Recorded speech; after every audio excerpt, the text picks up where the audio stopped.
ጤና ይስጥልኝ ክቡራትና ክቡራን ውድ ተመልካቾች፣ ይህ የሀበሻ ድምፅ ነው። ሳውንድ ኦፍ ሀበሻ አይልቅበት ተሾመ ነኝ።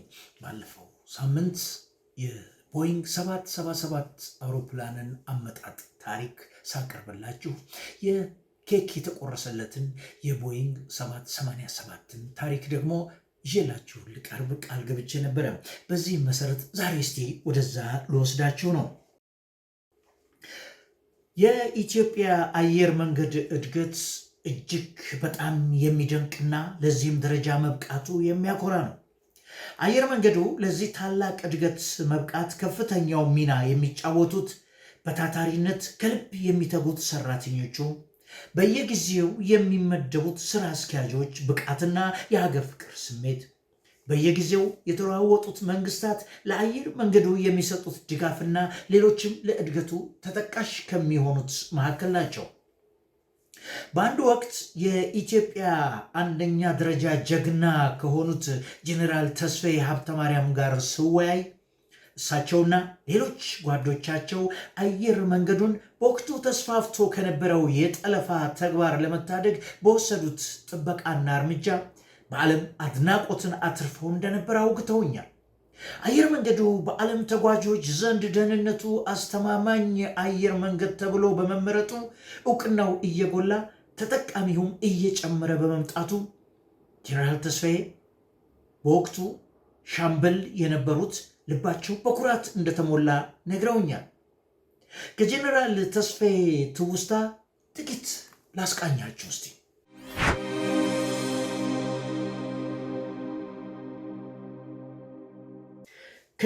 ከ1950ዎቹ እስከ 1970ዎቹ ዓመታት በእስራኤል አየር መንገድ፣ በአሜሪካ አየር መንገዶችና በኢትዮጵያ አየር መንገድ ላይ የጠለፋ ጥቃት ዋና ኢላማ ተደርገው እንደነበረ የሚታወቅ ነው።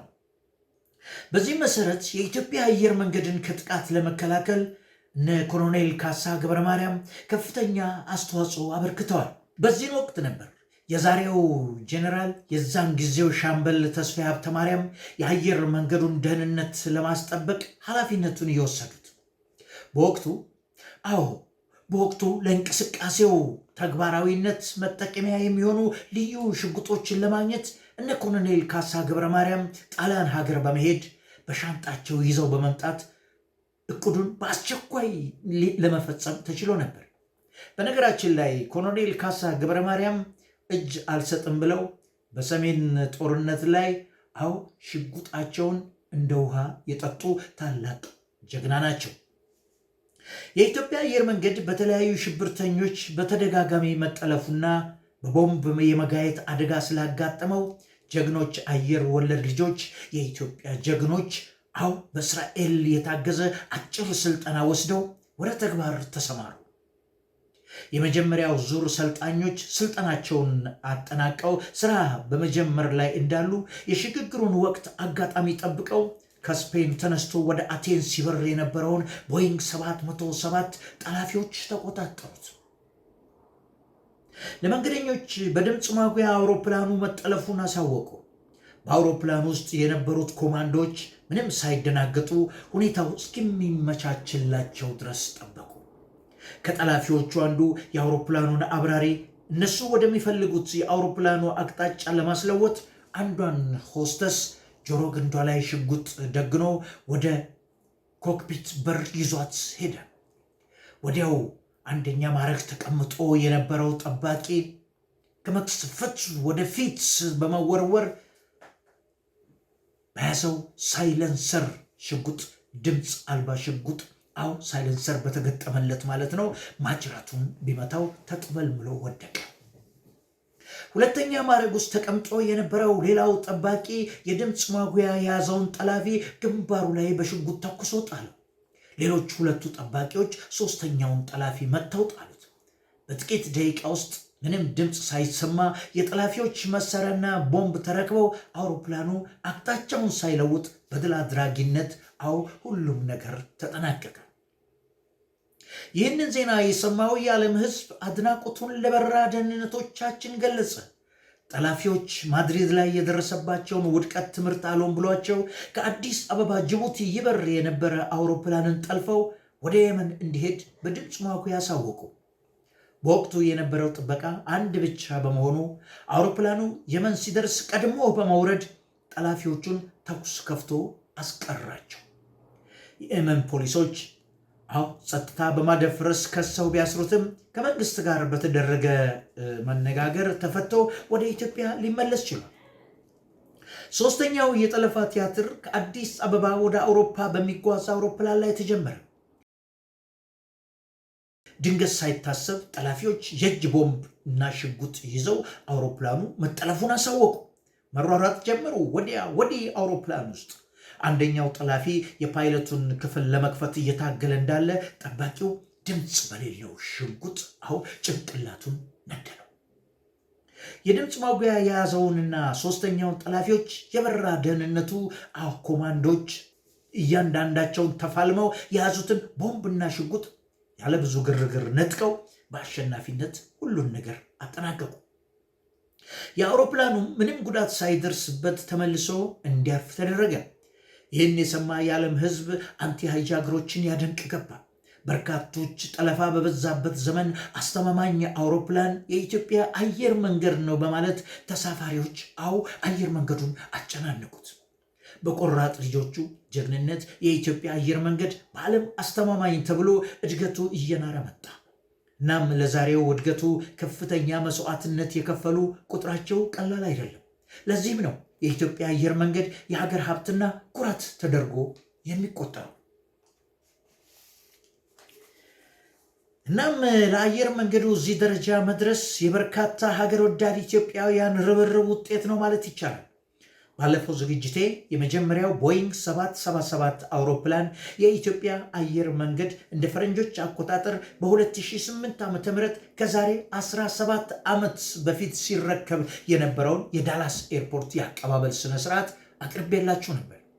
ከዓመታት በኋላ በ2012 ዓ.ም እንደ ፈረንጆች አቆጣጠር ከዛሬ 13 ዓመት በፊት ደግሞ ሌላው ብርቅዬ የዓለም ዘመናዊ አውሮፕላን ቦይንግ 787 የእንኳን ደህና መጣህ አቀባበል ላይ ኬክ ሲቆረስለት የወቅቱ ጋዜጠኛ ነበርኩና በእነዚህ ድንቅ አውሮፕላኖች አቀባበል ዘገባ ላይ በመሳተፌ ዛሬ ኩራት ይሰማኛል። ይህም ሆነ ባለፈው ያቀረብኩላችሁ የ777 አውሮፕላን አቀባበል ታሪካዊ ነውና ለትውስታ ወደኋላ ሄጄ ምን አለ ከሚለው ማህደሬ የ787 አውሮፕላንን አቀባበል ላይ የወቅቱ ስራ አስኪያጅ የነበሩት አቶ ተወልደ የሰጡኝን አጭር ማብራሪያ ላቀርብላችሁ ወደድኩ። እንዲህ ብለውኝ ነበር። እስቲ እንከታተላቸው ውድ አድማጮች።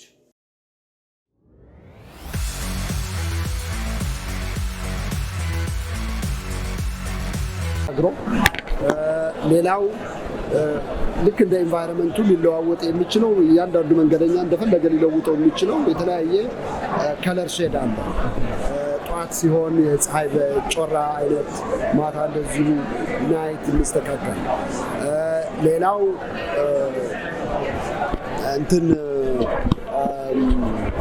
ድምፁ ነው።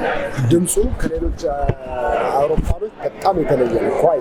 በጣም ኳይት 60 በመቶ ይቀንሳል ነው የሚሉት በድምፅ እንግዲህ ሌላው ያው የኢንቫይሮንመንት ኮንሰርን አሁን በዓለም ላይ እንደምናውቀው ሁላችንም አሳሳቢ እየሆነ ነው የመጣው እና ይሄ ኢንቫይሮንመንታሊ በጣም ፍሬንድሊ አውሮፕላን ነው። 20 በመቶ ካርበን ኢሚሽን ይቀንሳል ከሌሎቹ፣ ምክንያቱም 20 በመቶ ነዳጅ ፍጆታ ስለሚቀንስ እና ለአየር መንገዱም ያው በወጪ በኩል ኤፊሽንት አውሮፕላን ነው። እንግዲህ ይህንን ስናደርግ ለሀገሪቷ ኢኮኖሚ ትልቅ ጠቀሜታ አለው። ምክንያቱም አዲስ አበባ እንደምናውቀው የአፍሪካ ሀብ እያደረግናት ነው አሁን ያለው ይገባታል። ምክንያቱም አዲስ አበባ የአፍሪካ ፖለቲካል ካፒታል ናት። የአፍሪካን ዩኒየን አዲስ አበባ ነው። ኢሲኤፍ አዲስ አበባ ነው። አዲስ አበባ ከኒውዮርክ፣ ከዋሽንግተን፣ ከለንደን እና ከጄኔቫ ቀጥሎ በአምስተኛ ወይም በአራተኛ ደረጃ ትልቁ የዲፕሎማቲክ ሚሽን ብዛት ያላት ከተማ ናት እና ጥሩ አየር መንገድ፣ ጥሩ ኮኔክቲቪቲ ያስፈልጋታል ዘ ሬስት ኦፍ ዘ ወርልድ ከሌላው ዓለም ጋር እና ያንን ነው እየመሰረትን ያለ ነው። ያ ማለት እንግዲህ ዛሬ 65 በመቶ ተጓዣችን ወደ አዲስ አበባ የሚገባና ከአዲስ አበባ የሚወጣ አይደለም፣ በአዲስ አበባ በኩል የሚያልፍ ነው እና ብዙ ጠቀሜታ አለው። ሌላው በኢኮኖሚ በኩል እንግዲህ ቱሪዝም በጣም እናስፋፋለን። ኢትዮጵያ ውስጥ ብዙ ቱሪስቶች እያስመጣን ያለ ነው። ቱሪስቶች እንግዲህ አንዱ የሚስባቸው በቀላሉ መጓዝ ሲችሉ ነው። ትራንስፖርት በጣም ወሳኝ ነው ለቱሪዝም እድገት። ሌላው በኤክስፖርት በኩል እንደምታውቁት ያው ትልቁ ተዋናይ እና ትልቁ ኢትዮጵያ የምታመርተው እና ለዓለም ገበያ የምታቀርበው ምርቶች በአብዛኛው የሚበላሽ እንደ አበባ፣ ፍሩት፣ ቬጅቴብል፣ ስጋ ስለሆነ እነኚህ በጣም የሚበላሹ ምርቶች በአውሮፕላን የሚጓጓዙት። ለዚህም ብለን ከሚቀጥለው ወር ጀምሮ 777 ፍሬተር the best airplane in the world በካርጎ ማስመጣት እንጀምራለን ማለት ነው እና የአየር መንገዱ እድገት ለኢትዮጵያ ኢኮኖሚ እድገት ብቻ ሳይሆን ለአፍሪካውም ለአፍሪካ ሀገሮች በሙሉ ታላቅ አስተዋጽኦ እያደረገ ያለ በጣም ጥሩ አመሰግናለሁ። ስንት አውሮፕላኖች ነው ያዘዛችሁት አሁን? እነኚህ 10 ናቸው 787 ግን በአጠቃላይ ወደ 32 የሚሆን አውሮፕላን በትዕዛዝ አሉ። 32 የሚሆን ትዕዛዝ አሉ። አሁን እነዚህ ቀሪዎቹ በተከታታይ ይገባሉ? በየወሩ ነው የሚገቡት? በዚህ ዓመት ብቻ 14 አውሮፕላን እናስገባለን። በዚህ ዓመት ብቻ? እነዚህ 787 ነው ጠቅላላ 787 5 ቦምባርዲየር Q400 ለሀገር ውስጥ የምንጠቀምባቸው ቦምባርዲየር የካናዳ ቦምባርዲየር Q400 የሚባሉ ሀገር ውስጥ የምንጠቀምባቸው 5 እናስገባለን። እንደገና 2 ካርጎ አሉ 777 ፍሬተር የምንላቸው፣ 2 ደግሞ 737-800 እነዚህ 2 በጣም ትልቅ ነገር ነው። በጣም ጥሩ። እኔ ስለ አየር መንገዱ እንቅስቃሴ ከዚህ በፊት አቶ ግርማ በነበሩበት ጊዜ ኢንተርቪው አድርጌያቸው ነበረ። ሰፊ ጊዜ ካለው ስለ አየር መንገዱ እንቅስቃሴ ሰፊ እንትን ቢሰጡኝ ደስ ይለኛል። እሺ ዲስፕሌጀር ካርድ ስፖርትና ኤኒታይም መገናኘት እንችላለን። በቴሌፎን ኢትዮጵያ ሊደውሉልዎትና እንደዛ አሁን ልጋብዝህ እንችላለን። ወደ ኢትዮጵያ ምንም ችግር የለም። እኔ እመጣለሁ የጊዜው ግን ከዛ ሆኜ ምን ጊዜ በደውልልዎት ጥሩ ነው? ኢሜይል እመርጣለሁ። ኢሜይል በጣም ይስማማል። ጥሩ።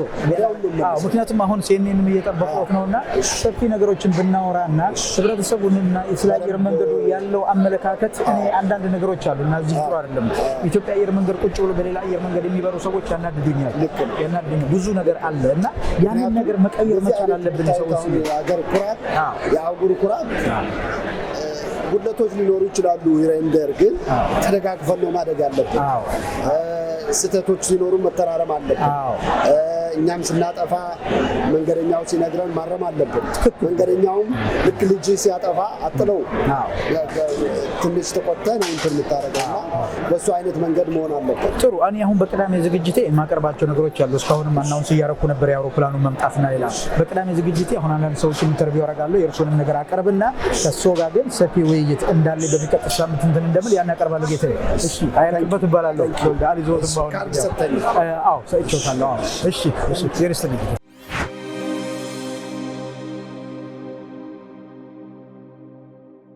ክቡራትና ክቡራን ውድ ተመልካቾች እንግዲህ ይህ ያዳመጣችሁት ታሪካችን ነው። አየር መንገድ ኩራታችን ነው። አየር መንገድ ክብራችን ነው። አየር መንገድ እንግዲህ እነዛን ድንቅ አውሮፕላኖች በሚረከብበት ሰዓት የነበሩትን አንዳንድ ትውስታዎች አስቃኘኋችሁ። በሚቀጥለው ዝግጅቴ ደግሞ ሌላ ነገር እንደዚሁ ማን ምን አለ ከሚለው ከማህደሬ አውጥቼ ይዤላችሁ ቀርባለሁ። ይህ ሳውንድ ኦፍ ሀበሻ የሀበሻ ድምፅ ነው። አይልቅበት ተሾመ ነኝ። ሰላምና ጤናን ምንጊዜም እመኝላችኋለሁ።